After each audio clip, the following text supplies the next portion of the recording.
A esquerda sempre vai relativizar. O mal do esquerdista é o relativismo que está no coração dele. Não é a busca pela verdade, ele é um relativista. Relativista não busca verdade em nada. O Moraes é a epítome da concentração de poder em instâncias brasilienses. O Moraes é a epítome disso. Ele é, acho que, o melhor exemplo que a gente pode dar de como uma pessoa se perverte, enlouquece e se torna totalitária.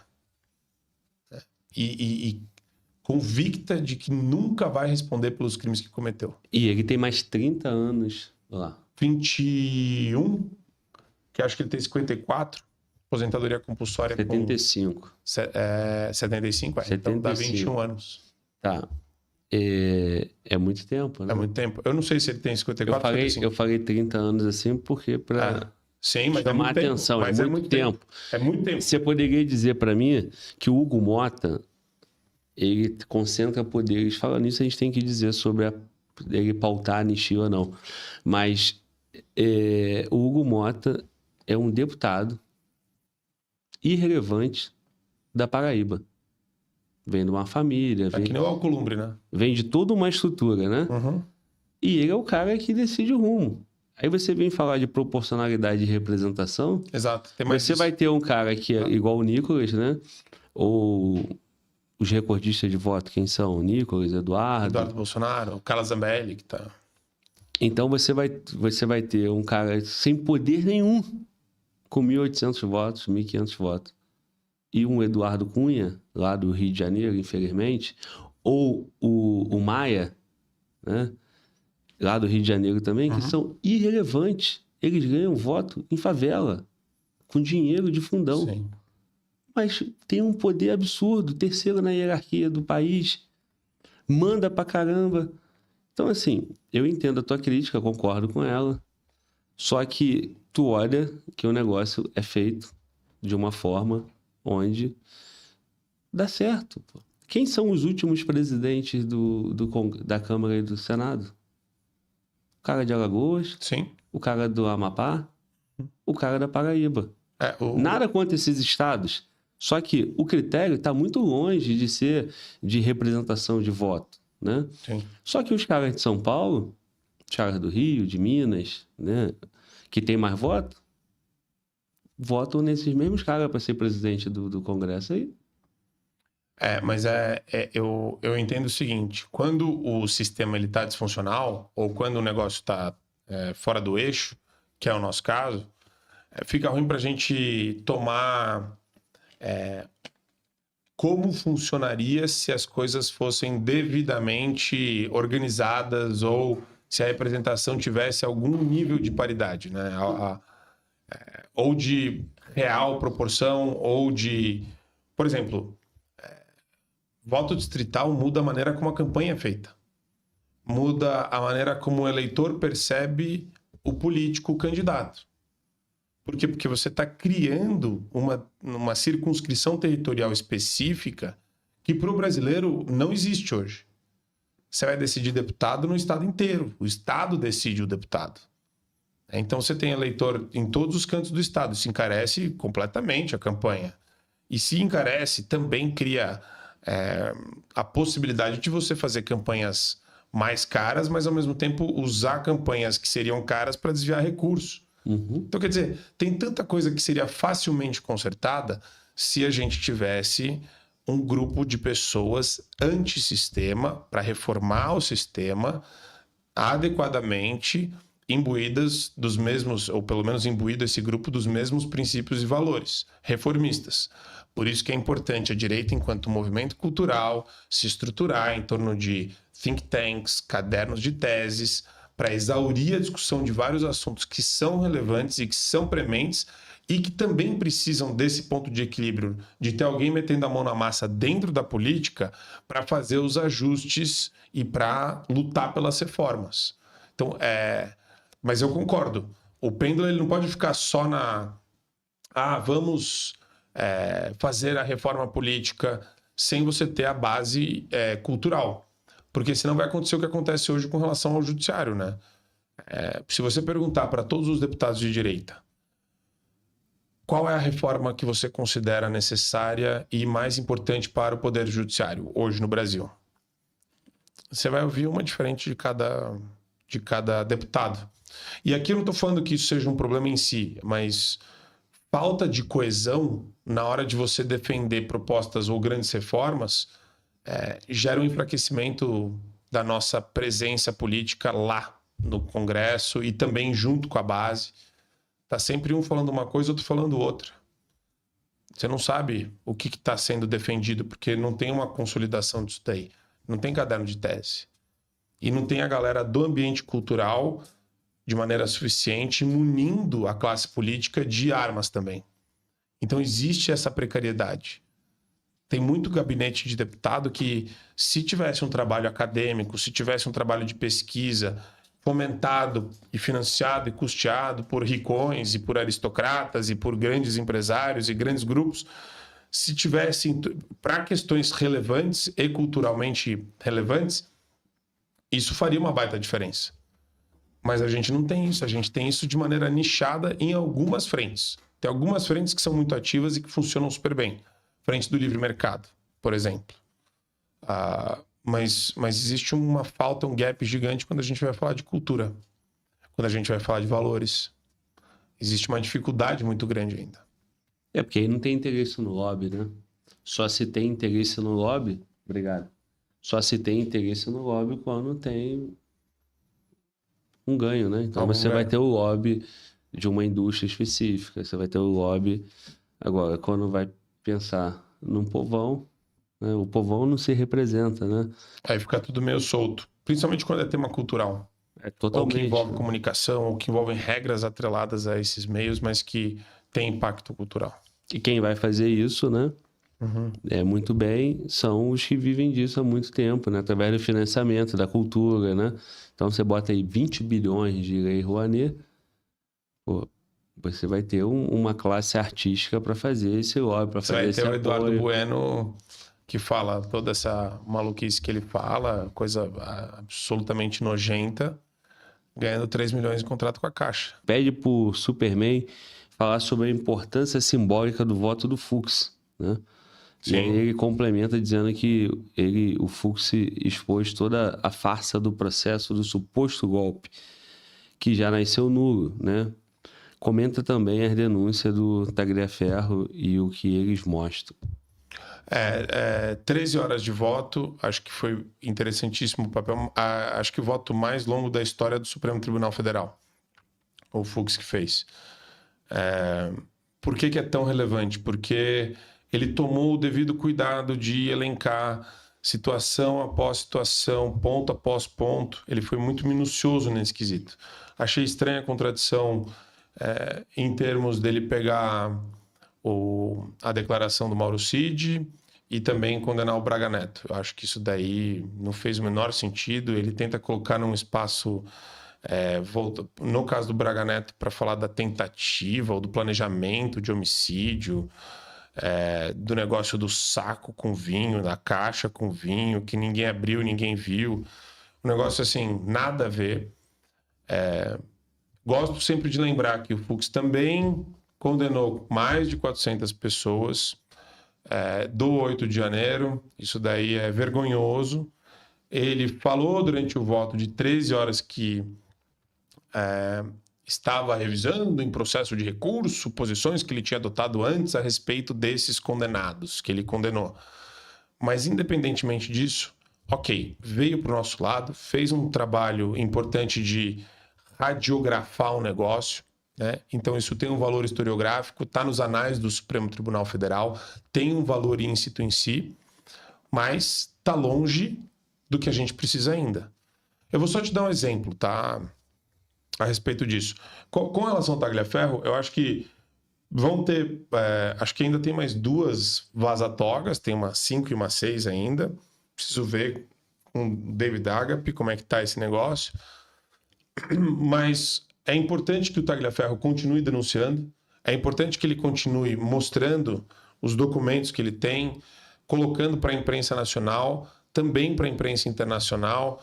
Ele ficou muito tempo esperando a CNN publicar uma matéria dele, né? E ele foi enrolado 3 meses, ele falou publicamente isso no Senado, pela turma da CNN. Mas a gente não pode parar de denunciar os abusos, de expor tudo isso que está acontecendo. E tem um ponto também que ele colocou na pergunta, ele falou do Tagliaferro, mas eu ia responder a outra parte da primeira pergunta que ele tinha feito. Deixa eu revisitar aqui. A primeira parte era o Fux, tá? Tá, Fux. Aí tem um ponto que eu queria falar dos ministros do STF. Não gosto da mansidão dos ministros, do André Mendonça, eu já fui muito vocal com relação a isso. Acho que mais ministros tinham que denunciar, não no caso do Supremo Tribunal Federal, mas juízes, ministros, entidades associativas, de servidores públicos, de carreiras públicas tinham que tomar as rédeas desse negócio e denunciar. E me incomoda muito, você falou da questão cultural, e eu bato na questão cultural como precursora da questão política, tá? Sempre. Culturalmente, a gente já recebeu no programa Marco Aurélio Melo, lá no Show da Manhã, tá? O programa que eu faço no meu canal no YouTube. Uhum. O canal é o Fio Diário. Marco Aurélio Melo, Ives Gandra da Silva Martins, Aldo Rebelo, sabe o Aldo Rebelo? Sei. Isso. Rui Costa Pimenta, do PCO. Sei. Então a gente tem esses três e o Rui Costa Pimenta. Qual desses caras é a favor do impeachment do Alexandre de Moraes? Rui Costa Pimenta. Rui Costa, o mesmo cara que fala que o 7 de setembro foi falso, que o Hamas é divertidinho e que foi sabotado e que as imagens são falsas e que as... Então, olha, o único que é a favor do impeachment do Alexandre de Moraes é um maluco de extremíssima esquerda, né? Que fala em fazer a revolução do proletariado, mas é contra a censura. O que você faz com o maluco, né? Você fala, tá bom, obrigado. Você entrevista uma vez, o cara fala com você, mas... para chegarmos, Glauber, na ditadura do proletariado, nós não vamos acabar com a liberdade de expressão. Isso é ridículo, né? Isso é a coisa mais ridícula do mundo. Nós somos ardorosos defensores da liberdade de expressão. Nós que defendemos a ditadura do proletariado. Essa ditadura tá meio estranha. Você quer realmente paredão ou você só tá... Rui, se você tivesse a oportunidade de matar todo mundo no paredão, você matava ou não? Era liberdade de expressão ou era ditadura do proletariado? Você tem que escolher, bichão. Ok, mas o que é mais dramático de tudo isso? Ives Gandra da Silva Martins não conseguiu se posicionar a favor do impedimento do Moraes. Simbolicamente, você não acha que isso enriquece e ajuda o espírito da galera que está se mobilizando para denunciar o Moraes? Um cara um medalhão que ele é pro mundo jurídico. Tá? A gente colocou contra a parede o Ronaldo Caiado também, que ele foi no programa final do ano passado. Ele também, nenhum deles a favor do impeachment do Moraes. Marco Aurélio Melo falou, eu não vou emparedar o ministro Alexandre. Aí a gente no programa perguntando, mas como assim você emparedar? Impeachment é um mecanismo constitucional. Desde quando você emparedar? Que papo estranho, que linguajar estranho. Ives Gandra, não vou, tenho artigos e livros escritos com eles, não vou. Decidi desde 1965 que não vou me imiscuir em questões político-partidárias. Mas eu estou falando de direitos humanos. Estou falando de política partidária. Aí o outro lá, o Aldo Rebelo, também no programa. Não quero quebra, não quero ruptura institucional. Mas Aldo Rebelo, comunista, não, isso daqui não é ruptura institucional, isso daqui é freio. Freio, impeachment, é um freio que o Senado pode usar para ministro que comete crime de responsabilidade. Mas é engraçado, sempre vem uma evasiva. Sempre vem uma evasiva. Aí quais figuras da direita que sobram? Na academia. Olha a nossa carência. Quem que sobra? Qual que é o medalhão? Na época do impedimento da Dilma, do impeachment dela, lembra que o Hélio Bicudo, fundador do PT, foi lá e assinou com a Janaína Pascoal e com o Miguel Reale Júnior? Lembro. Mas olha a simbologia disso. O fundador do PT assinando o impeachment da Dilma. Mesma coisa seria com o Ives Gandra da Silva Martins. Já tem status, já tem a carreira consolidada, já tem tudo. Medo do que, Ives Gandra? Pô, um homem católico, um homem de bem. Por que você teme isso? Sabe? Então eu vejo que culturalmente a gente precisa fortalecer ainda vários nomes, né? Para sair desse atoleiro, porque infelizmente todas essas figuras agora fazem parte do passado. A gente não pode mais olhar para eles como referência. Eles não têm a força, eles não conseguem vocalizar o óbvio, o que é necessário. Mas me prolonguei na resposta. Não, que isso, imagina. Sobre a parte principal aqui dele, né, que é do Fux, o Fux ganhou esse destaque, né, no voto, né, mas não dá para esquecer que o mesmo Fux, né, ele votou vários outros, né, inclusive os 400 processos, incluindo a Débora. No da Débora, ele já se posicionou de uma forma... Um pouquinho mais... Na dosimetria da pena, né? Ele não julgou o processo, ele não julgou, ele não condenou, né, os crimes. Ele só achou que a dosimetria estava muito puxada, né? E algum outro crime ali que ele defendeu o contrário, né? Mas participou. Mas participou, de novo, né? Ativamente no enredo. Para agora falar, não, esse enredo tá tudo errado. Mas peraí, então você tem que revisar todas as suas condenações. E basicamente o que ele fez foi isso. Acho que ele abriu a oportunidade para para os advogados entrarem com alguma ação rescisória. Agora, é difícil tudo isso, né? Como que você vai conseguir ação rescisória? Como que você vai conseguir mudar isso daí? O correto mesmo era anular tudo, tá tudo viciado, da origem. Nenhuma dessas pessoas tem foro por prerrogativa de função. É incompetência absoluta. É absolvição sumária por incompetência absoluta. Você tem que jogar... Quer investigar isso daí? Tchau, então vai. Desce para a primeira instância. Aqui não. Como é que eu vou julgar o mérito e condenar se eu sou incompetente? Que burrice é essa? Que palhaçada é essa? Então, o final do processo do Lula, provavelmente, no futuro, é o processo do Bolsonaro, né? Porque no processo do Lula tudo foi anulado, né? Com argumentos jurídicos, com formalidades. E essas mesmas formalidades, no futuro... Mas a gente tem que tomar cuidado só para não fazer falsa equivalência. Não tô. Certo que você não tá, mas assim... porque no final das contas... No final das contas, o discurso entoado pela esquerda vai ser esse, sempre. A esquerda sempre vai relativizar. O mal do esquerdista é o relativismo que está no coração dele. Não é a busca pela verdade, ele é um relativista. Relativista não busca verdade em nada. Ele não quer saber se a água... Se o céu é azul, se a grama é verde. Ele não quer saber isso. Ele quer manipular e contornar... A história que ele está contando para convencer você não pela razão, pelo sentimento. Ele quer persuadir você pelo sentimento, na verdade. Ele não quer convencer. Ele quer que você se mova com ele, com o mesmo sentimento, né? Fingindo que vocês compartilham alguma coisa juntos. Eles são bons nisso. Sim, mas aí no futuro anula todo o processo. Seria... no caso do Lula, o óbvio, o jurídico. E tragicamente tem a ver com vício de competência. Se a Débora cometeu o que eles chamam de... Como é que é? Organização criminosa armada. Se ela estava armada, a Débora...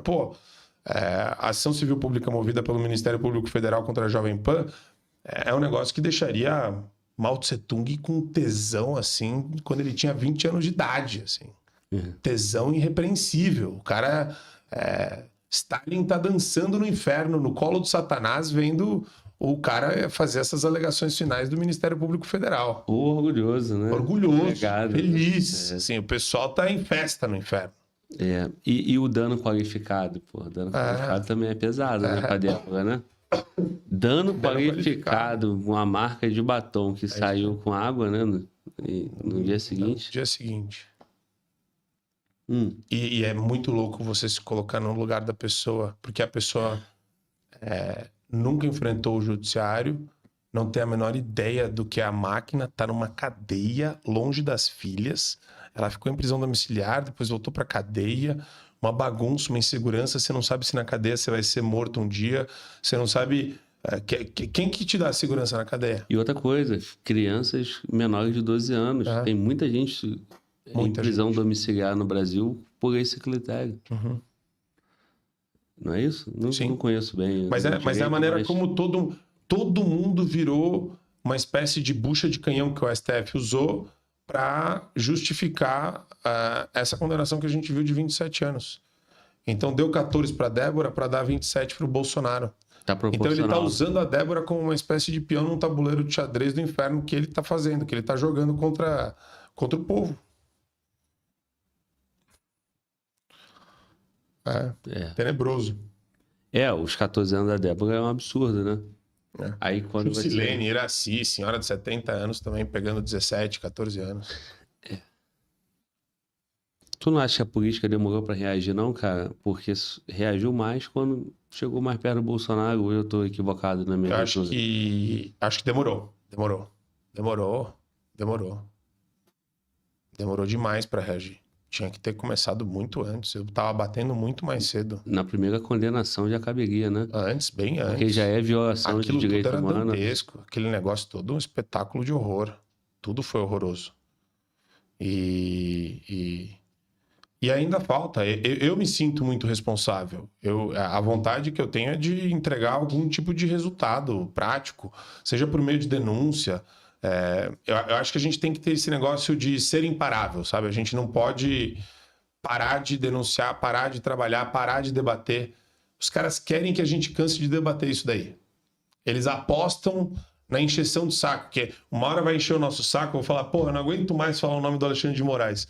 Porque ninguém mais aguenta ouvir o nome desse cara, nem dele, nem do Gilmar, porque ninguém votou nesses caras. Entendeu? Então, mas eles apostam nisso. E a gente, enquanto tiver nesse pesadelo, a gente não pode parar de lembrar as pessoas de que a raiz do mal tá nesses caras.